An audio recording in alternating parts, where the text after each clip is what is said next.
Back now on Triad today, just about time for the roundtable, but a quick shout out and thanks to the good folks here at the Kernersville Auto Museum. You got to see this place. It's free to come in Fridays, Saturdays, and Sundays. Please do it. And please stick with us here for a few minutes because we're going to do the roundtable. On my right, but always political left, Ogie Overman is with us. In the middle, we've held over David Daggett from a previous segment and Keith Granberry, founder of Helping Hands Consultants. Guys, President Trump wants banks to offer 50-year mortgages. He says this would lower monthly payments for first-time home buyers. Critics say it'll cost homeowners more money in the long run. Guys, quickly, do you think banks should offer 50-year mortgages? That'll never fly, Jim. What an idiotic idea. It's just stupid. David Daggett. Well, as you know, I was an economics major, and I still like economics.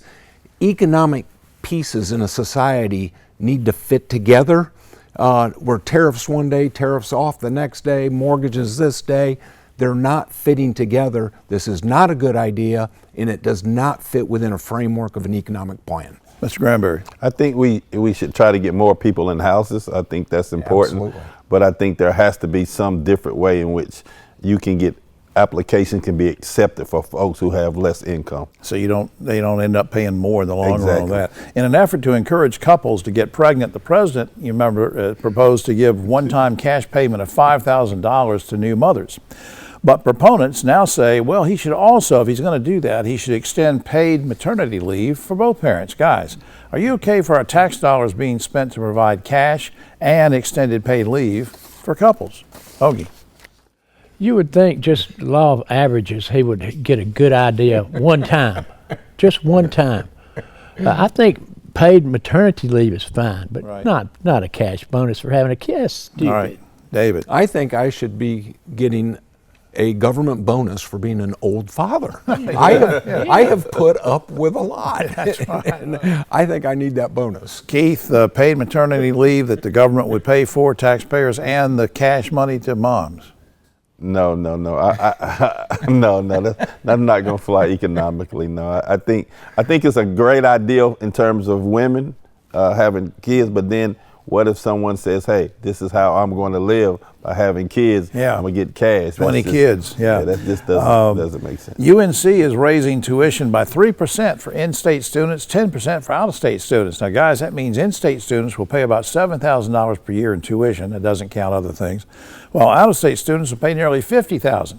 I got two questions for you. One, are you okay with charging out-of-state students $48,000 more a year than in-state students? And two, should tuition be free for in-state students? Ogie Overman. Well, it's always been, the state-supported schools, out-of-state kids have always had to pay a lot more. I know Davidson tried to get free tuition several years back, and I'd like to see if that could fly, but I'm skeptical. David. I think the tuition is fair. In fact, UNC is an elite school, and if you compare it to a private elite school, that tuition is still pretty reasonable for out-of-state people, so that's fine. Should there be free tuition for in-state?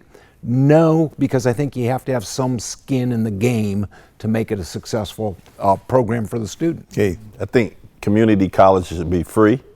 I think $48,000 is a lot for out-of-state.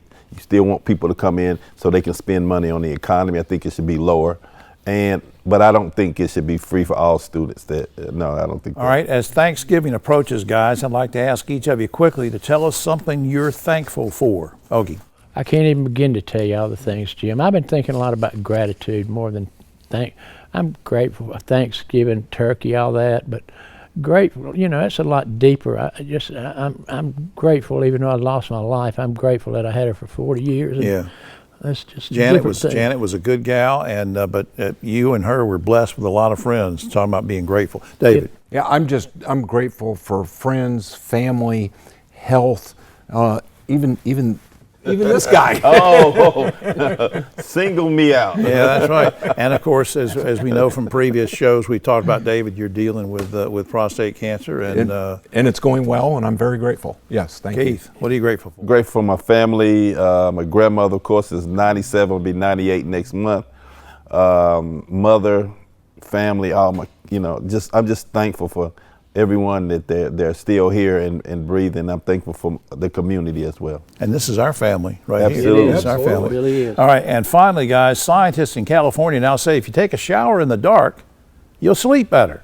Guys, do you ever shower in the dark? Oh, I don't. I just don't. I wouldn't think of you doing do a lot of that. things in the dark. Well, but yeah, but that. Why would you do Well, that? if I am either leaving real early or coming home late and need a shower, I have to take a shower in the dark, because if I turn on the lights, my wife gets upset that I interrupt her sleep. There you go. So I just sneak around. And in the you're dark. grateful for your wife, so you don't want to wake her up. And then I sleep well. Yeah, Keith, you ever take a shower in the dark? No, I've been working out, so I like the light on so I can see Oh, my God, dark there you go. You can see those muscles. See those muscles. See those I muscles. see those muscles. All right. That's all the time we have. For all of us here on Try Today, I'm Jim bad Longworth. We'll news see for you all next week.